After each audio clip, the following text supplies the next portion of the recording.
लगे आई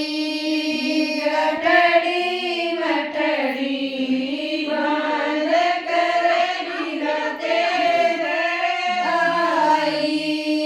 ओछे घर की बावरी रे मीरा बोली को न्याय ओछे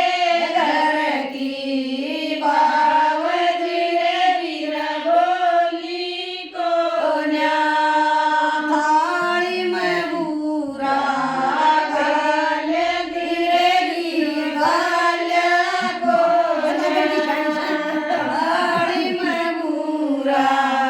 गाल धीरे धीरे गाल्या को न्याय